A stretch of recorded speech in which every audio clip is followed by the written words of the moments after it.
Oke, balik lagi di Cogan Stock bersama kali ini tamu yang sangat spesial, Pak Timothy Athanasius. Oke, gimana Pak? Halo, halo.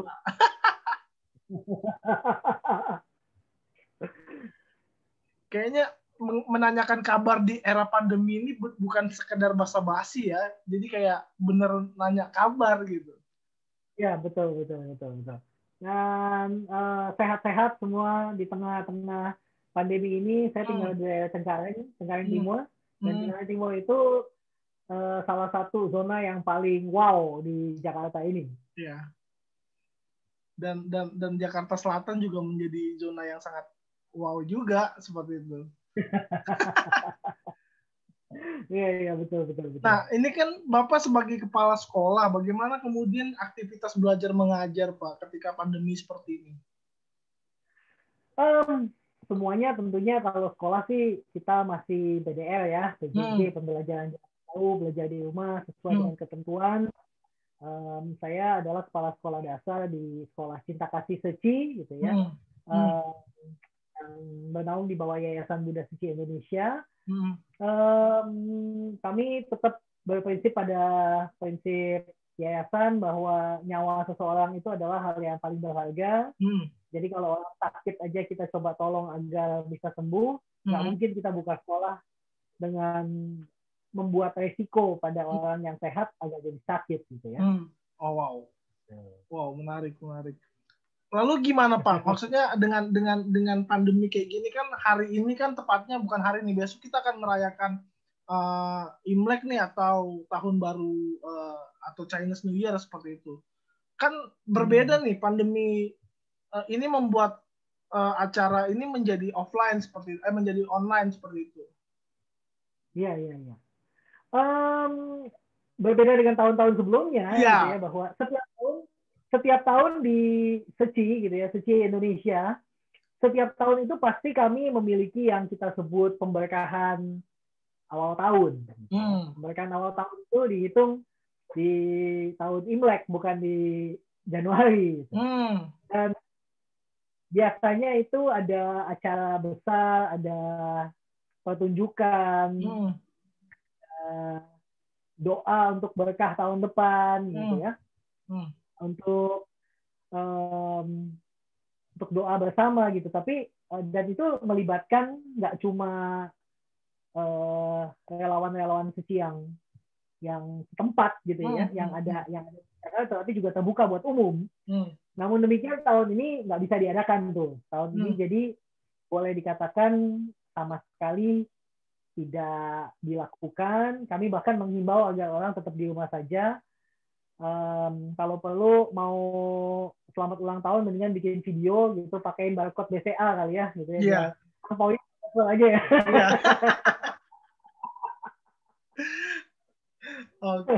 Ini menarik. Jadi semua angpaunya udah by ini aja ya, by transfer aja angpaunya ya. Gitu, kayaknya begitu ya, lebih aman. Daripada kumpul-kumpul, kan angpaunya kepake buat ke dokter. Iya, makanya betul. Pak, tapi begini Pak, kan Bapak di yayasan atau di sekolah suci itu kan, Seci itu kan rata-rata memang memegang tradisi Chinese seperti itu. Nah, sebetulnya banyak orang yang bertanya sebenarnya sejarah dari Chinese New Year itu gimana sih seperti itu. Karena aku sebagai orang awam juga kan bertanya-tanya, atau ada beberapa teman juga yang mempertanyakan itu seperti itu. Kalau nomor satu yang saya paling hargai dari Seci adalah Seci itu berusaha untuk apa istilahnya ya,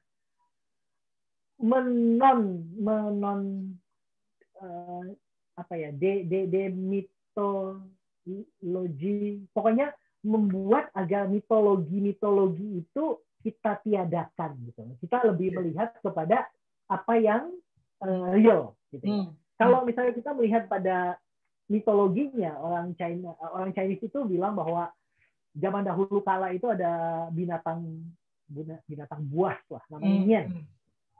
Nah, binatang buas ini dia selalu, kalau dia datang orang sekampung itu bisa dimakan semua dan sebagainya gitu. tapi sampai ada orang tua, jadi orang-orang kampung itu ngumpet ke gunung. Ada satu orang tua sakti bilang bahwa nggak usah khawatir, saya malam ini akan masuk ke kampung, besok akan terjadi perubahan. Oke. Dan beneran besoknya orang tua itu ternyata titisan dewa, itu dipercaya sebagai titisan dewa, dan dia bisa mengusir binatang ini gitu ya. Ternyata binatang ini takut sama warna merah dan takut sama bunyi-bunyian. Oke. Nah, jadi dari mitologi seperti itu berkembanglah di festival musim semi.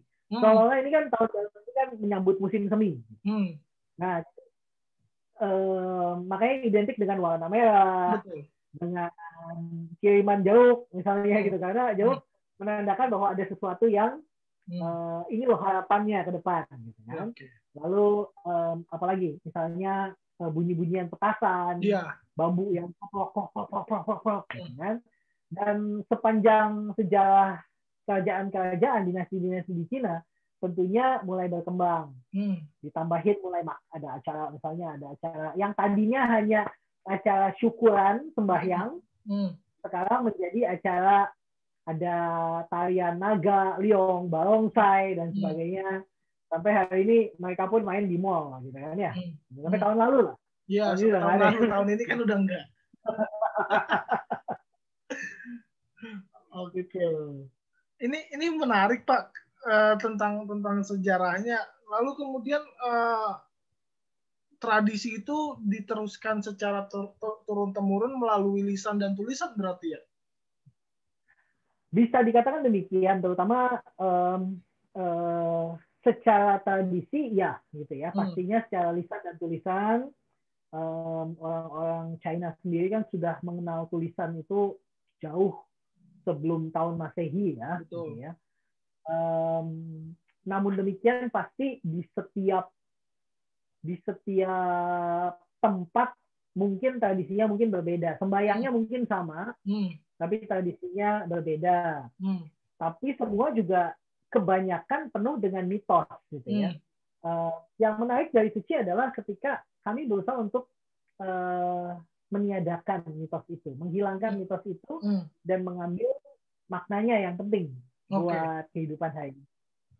Nah, ini menarik Pak. Tadi kan Bapak bilang soal makna. Sebenarnya memaknai ulang soal Chinese New Year itu seperti apa Pak? Dan apa makna memaknakan ulangnya itu seperti apa?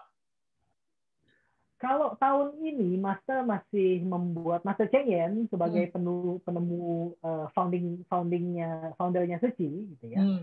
Master itu memulai Suci itu di Taiwan, di Hualien, di kota Hualien, kurang lebih 54-55 tahun yang lalu. Dan setiap tahun itu Master pasti punya pesan. Tahun ini juga Master masih tetap punya pesan di broadcast lewat TAI TV. Gitu kan, itu kan kami satu yayasan ya dengan TAI TV juga gitu. Jadi TAI TV Taiwan, TAI TV di Indonesia. Nah, Master pesan yang menarik adalah tahun ini Master mengatakan bahwa diberkatilah orang yang merasa cukup dan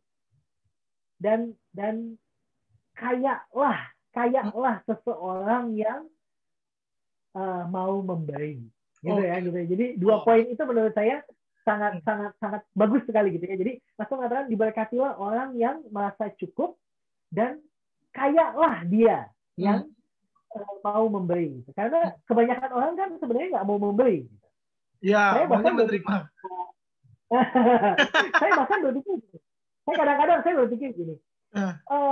Budaya angpau ini nih kan berbeda banget dengan budaya lain. Kita sebagai orang Kristen, saya sebagai orang Kristen, gitu. Saya justru walaupun saya keturunan Tionghoa, tapi setelah saya keluarga kami Kristen, bagi saya agak lucu tradisi memberi angpau pada waktu Imlek. Oke. Kenapa? Gitu ya. Karena saya berpikir bahwa budaya Kristen kita diajarkan untuk saling, kehidupan yang saling mengasihi, saling memberi, gitu kan ya, gitu. Tapi mungkin saya salah, tapi mungkin saja orang Tionghoa itu bukan orang yang suka memberi, suka mencari uang, ya, gitu ya, gitu. Tapi mungkin tidak terbiasa dengan yang namanya berbagi, sehingga diambillah satu waktu dalam 1 tahun, yaitu waktu tahun baru, ya bagi-bagi angpau deh, gitu kan, seperti itu, gitu. Tapi buat orang Kristen, saya pikir adalah kan nggak perlu tunggu tahun baru atau tunggu Natalan atau tunggu Paskahan, itu bisa berbagi sesuatu. Gitu. Itu yang saya berpikir seperti itu. Wow, itu menarik sih, Pak. Nah, ini kan Bapak kan sebagai Kristen yang kemudian juga masih memegang tradisi Imlek karena Bapak tadi katakan bahwa keluarga besar China seperti itu. Apakah kemudian di dalam kekristenan boleh kemudian merayakan Imlek seperti itu, Pak?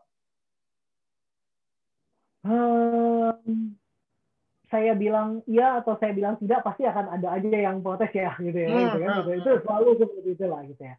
Tapi kalau saya berusaha untuk memaknai seperti ini, bahwa saya pribadi, saya kalau suka ditanya gitu, kayak tadi aja gitu, saya di sekolah masih ada yang tanya, Pak Tim, nggak Imlek kan Pak, gitu. Saya bercanda, saya bilang gitu, saya ketika saya ditanya gitu, saya suka bercanda, saya ikutan merayakan malam 1 Suro, mandiin keris. Gitu. Jadi bagi saya, kalau saya pribadi, saya mau Imlekan boleh, nggak mau Imlekan juga nggak apa-apa, gitu kan ya. Kenapa? Karena bagi saya, seperti Rasul Paulus bilang pada jemaat di Roma, kalau ada satu orang menganggap satu hari lebih penting daripada hari yang lainnya, ya Tuhan berkenan buat hari itu. Tapi bagi beberapa orang mungkin menganggap bahwa semua hari sama saja, dan ya Tuhan berkenan antara hari itu. Gitu. Jadi saya pribadi melihat bahwa kalau mau ikutan, go. Kalau nggak mau ikutan, ya nggak apa-apa juga, gitu. Yang penting kita saling menghormati sesama manusia, tenggang rasa, toleransi, apalagi di waktu-waktu yang sulit ini, dan di Indonesia yang juga lagi sulit karena masalah radikalisme dan sebagainya. Saya pikir aspeknya lebih kepada di situ ya. Oke. Pak, ini kemudian ada lagi pertanyaan soal mitos selalu hujan ketika Imlekan. Ini gimana? Asal usulnya gimana nih? Iya betul ya, gitu. Iya. Gitu. Kita tuh sama bercanda gitu ya. Kita sama bercanda bahwa ini Jakarta belum kenapa-napa nih gitu ya, gitu kan. Dan mudah-mudahan nggak akan sampai parah-parah seperti tahun lalu gitu. Tapi orang-orang suka bercanda gitu. Entar lu tunggu aja, kalau udah lewat Imlek udah aman gitu kan. Nggak tahu kenapa. Kenapa bisa selalu hujan, tapi memang harusnya Imlek itu adalah permulaan musim semi gitu kan. Iya. Jadi kalau musim semi matahari harus bersinar setelah hujan. Gitu. Jadi kalau misalnya matahari bersinar setelah hujan, artinya ada harapan. Tapi hujan juga kan hujan yang berkah dan matahari yang harapan. Kurang lebih seperti itulah ya. Oke. Ini menarik sih Pak, karena kan melihat realitasnya setiap tahun selalu diwarnai hujan, atau jangan-jangan di Indonesia bulan Februari ini memang musim hujan seperti itu, jadi memang momennya selalu pas seperti itu kan? Momennya selalu pas gitu ya. Iya. Kalau di Australia mungkin enggak kan gitu, di Southern Hemisphere gitu kan, malah musim panas gitu. Iya, makanya kalau di Eropa jangan-jangan musim ini musim salju kan? Winter. Salju. Di Amerika kemarin teman saya baru cerita, di Amerika kemarin masih blizzard ya, masih badai salju. Iya, makanya. Di Washington. Berarti itu tergantung wilayah per negara berarti itu ya, tidak. Wilayah per negara dan nggak tahu teritorialnya mungkin. Iya. Menarik. Pak, tapi sebetulnya ajaran Chinese itu kan ada beberapa aliran seperti itu, kayak Konfusius atau Lao Tse seperti itu. Apakah itu kemudian yang mendasari sekolah Bapak sebagai punya moto untuk saling membantu seperti itu? Pada dasarnya Konfusius itu punya satu ajaran yang disebut Teacher Kueng ya. Itu adalah jalan kehidupan. Gitu. Nah,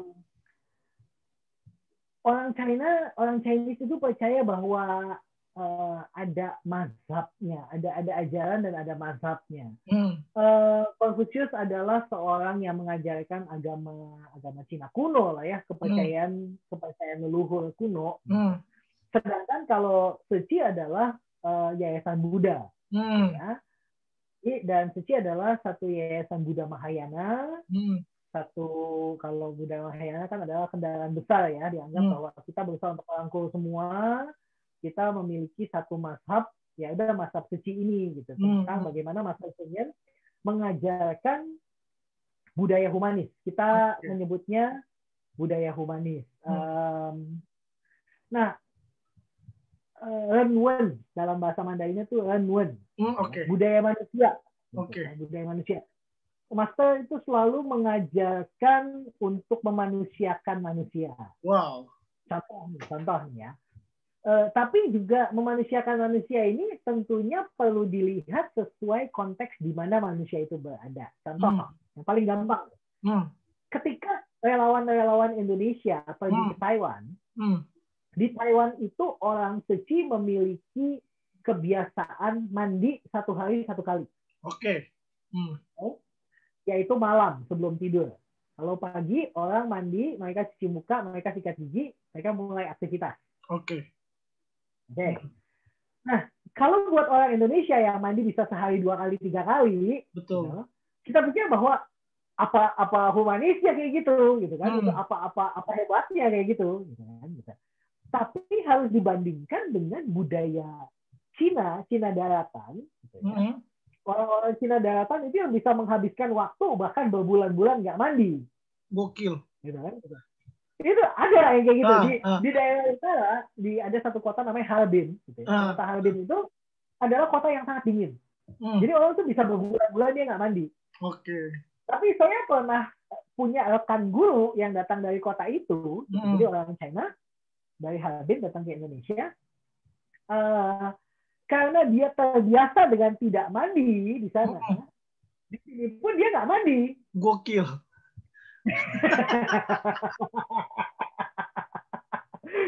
jadi kita melihat bahwa ternyata untuk mendidik gitu ya, mengeducate dengan budaya manusia kepada orang-orang yang tadi itu yang tidak mandi tadi, yuk sekarang kamu kalau malam mandi ya.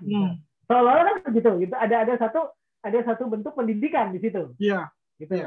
Tapi kalau orang Indonesia, buat guru-guru Mandarin yang sekolah di China, mereka juga cerita orang Indonesia dianggap adalah orang paling bersih di China.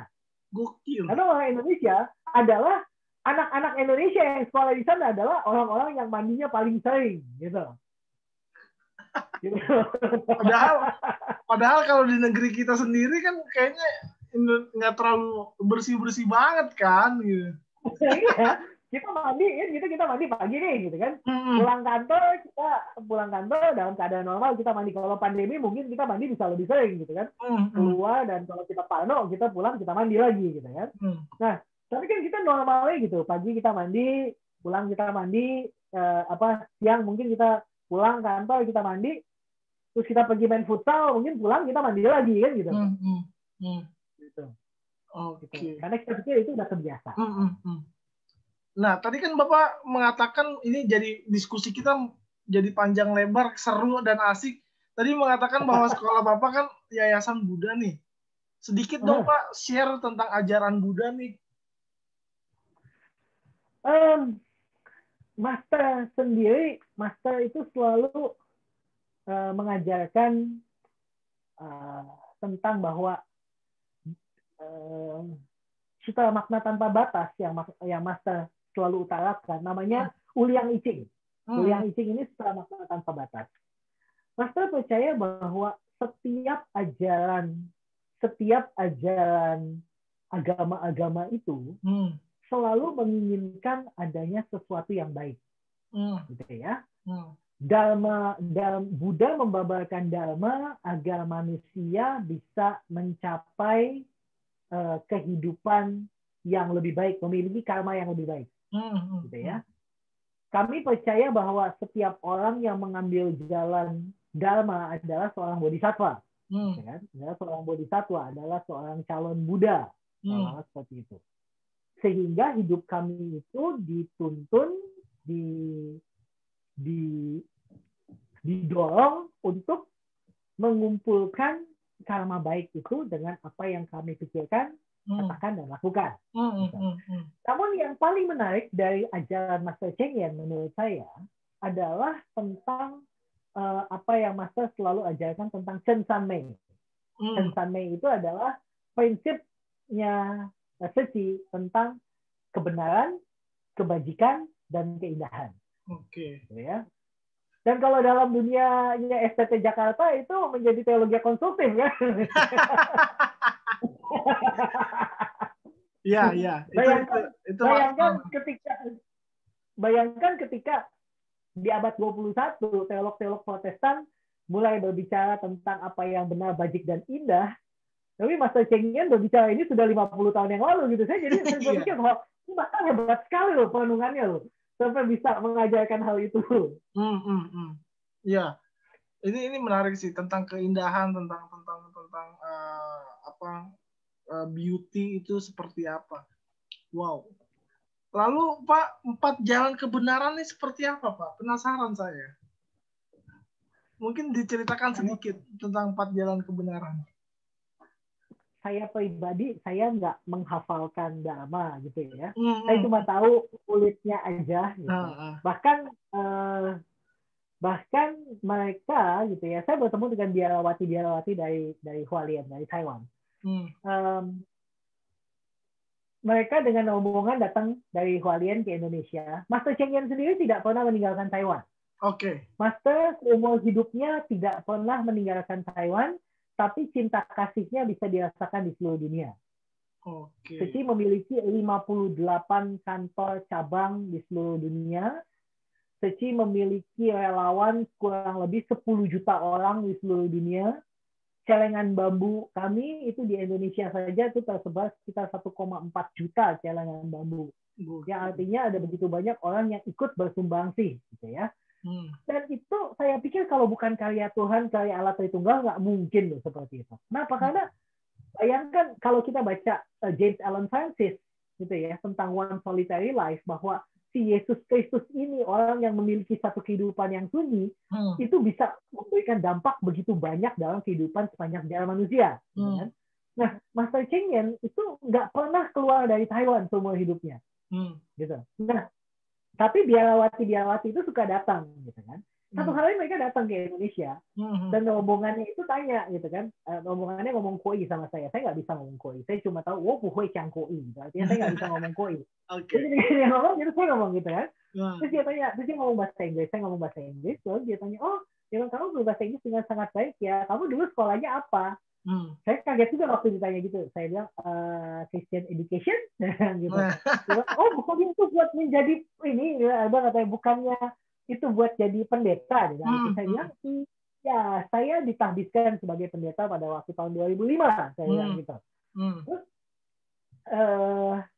kamu seorang Kristen dong? Iya. Tapi kok kamu membantu kami ya? Dia bilang gitu. Terus dia ngomong nih sama si biarawati itu. Biarawatinya udah tua, 2 orang gitu. Singkat cerita itu biarawati datang ke saya dan mereka itu memberikan hormat gitu ya.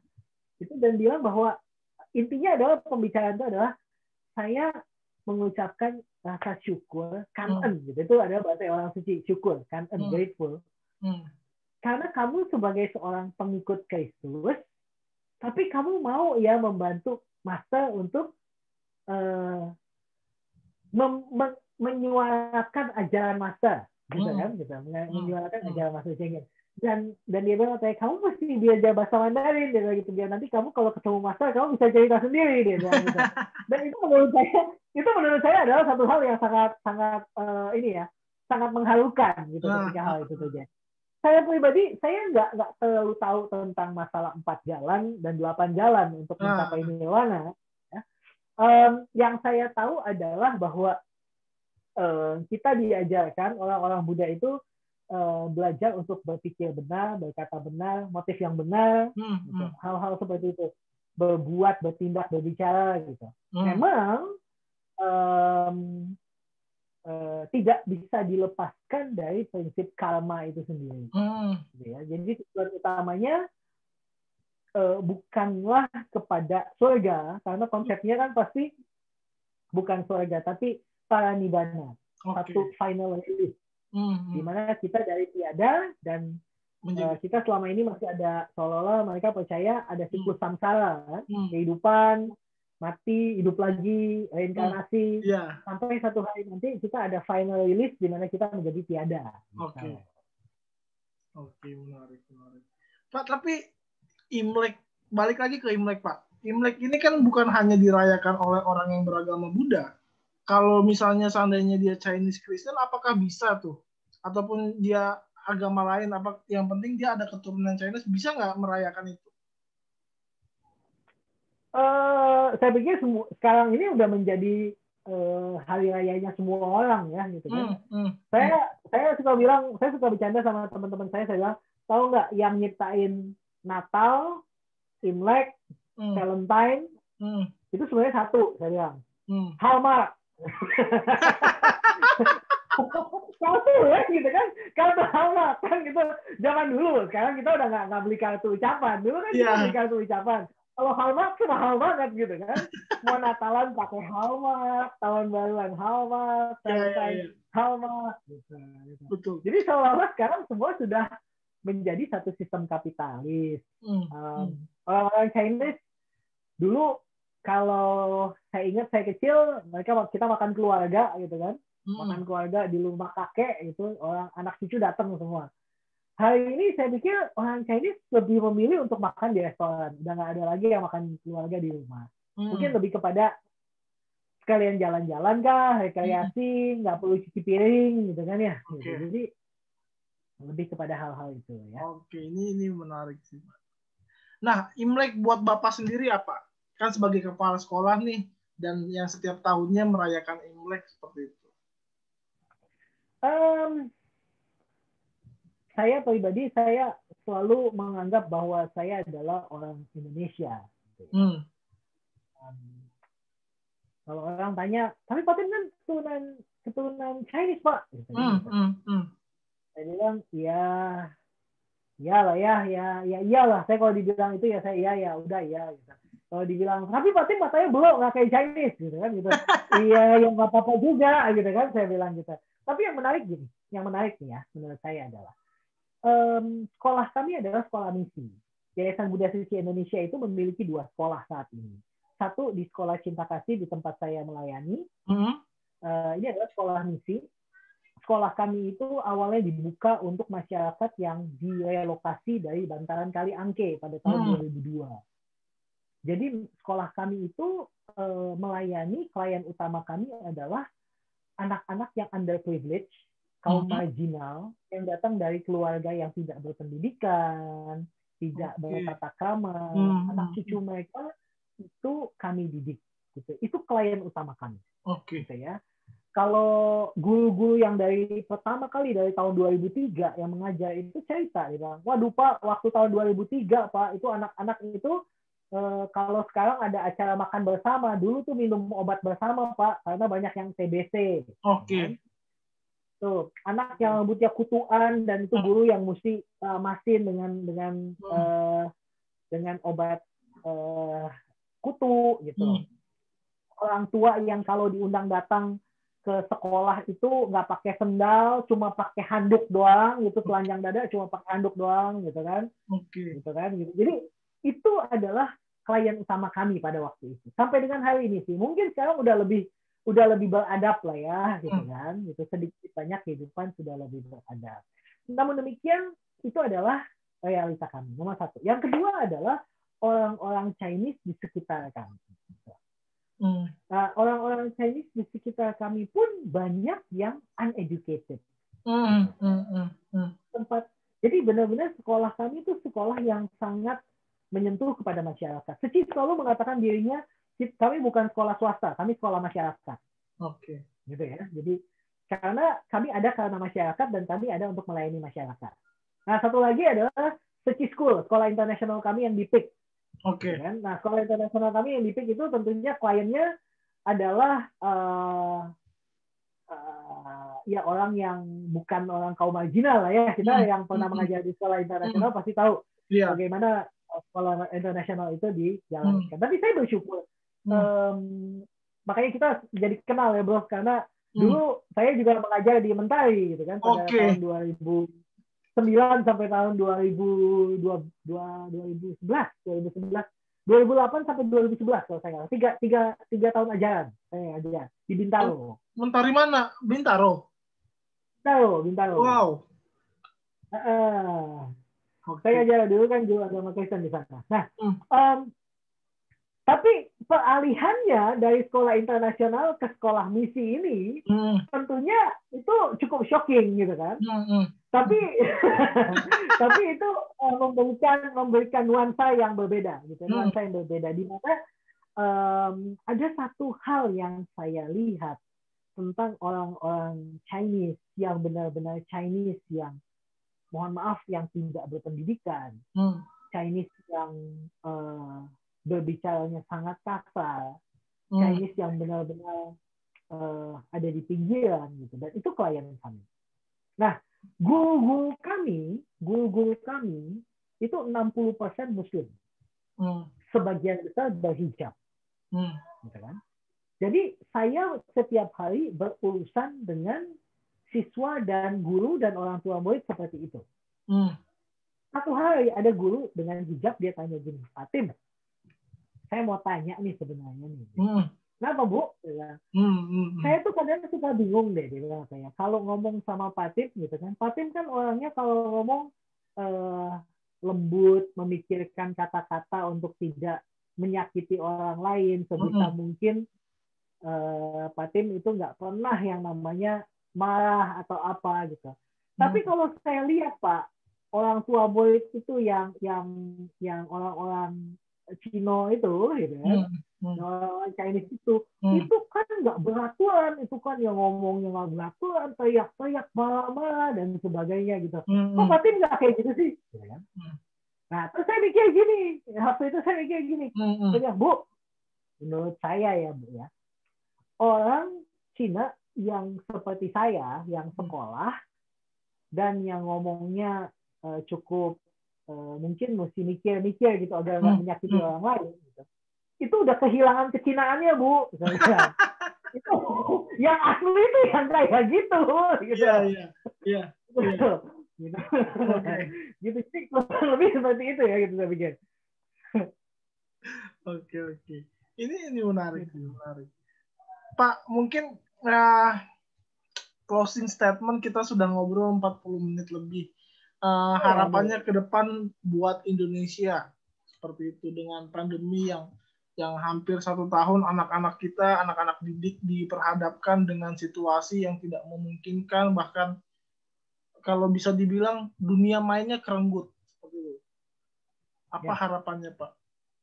Karena kan kita sama-sama guru nih, seperti itu. Saya pribadi melihat bahwa memang dunia pasti berubah, dunia pendidikan pasti berubah. Saya selalu mengatakan pada orang tua murid, yuk kita memandang ke depan, kita nggak mungkin lagi mengharapkan sekolah seperti pada masa pandemi, sebelum pandemi. Ya. Pemerintah mengeluarkan statement kemarin itu bahwa kalaupun sekolah mau dibuka itu kelas 4 ke atas. Jadi kelas 1 sampai dengan kelas 3 itu jangan sampai tatap muka, kan kalau tatap muka juga selalu ya pakai masker, datang ke sekolah, masker kamu lucu tuh kan, yuk mati lah gue gitu kan. Gitu. Nah, iya, betul. Ya kan gitu. Kalau saya bilang gini sama orang dinas pendidikan, saya bilang, Pak, saya yakin se-Indonesia Raya sekolah saya adalah sekolah yang paling siap buka sekolah. Kenapa? Karena ini sekolah saya nggak nyampe 50 meter itu rumah sakit kami, rumah sakit Cinta Kasih Suci. Jadi kami berada di dalam satu kompleks yang sama. Ini sekolah, ini rumah sakit. Ngesot sedikit, langsung rumah sakit. Tapi siapa yang mau mempertaruhkan nyawa anaknya untuk siapa yang mau sakit duluan? Kan nggak mau pastinya. Betul. Gitu. Nah, jadi saya menghimbau kepada orang-orang, memang kita harus melihat kepada masa depan.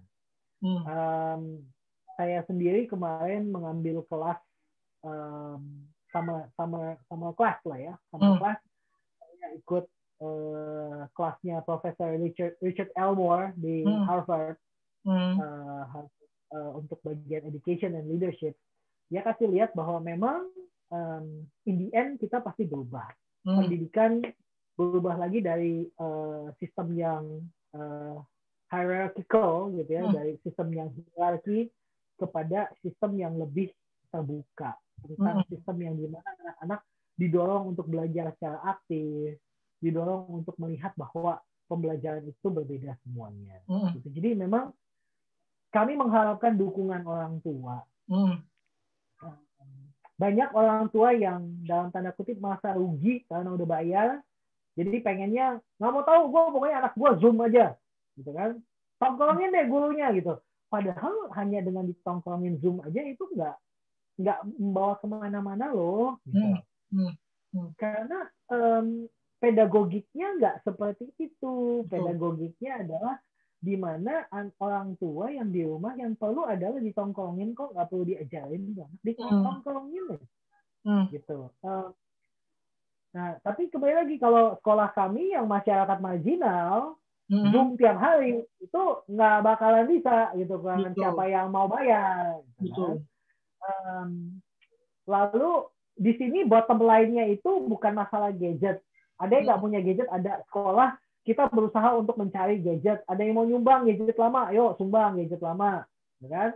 Kuota pemerintah kasih kuota, walaupun terbatas kita juga coba suntik kuota, kan? Ini belum bottom line-nya, ada warga kami yang bahkan listriknya diputus karena nggak bisa bayar listrik. Betul. Jadi kalau punya gadget, punya kuota, nggak punya listrik, nggak bisa belajar juga. Sama aja bohong. Nah, kan gitu.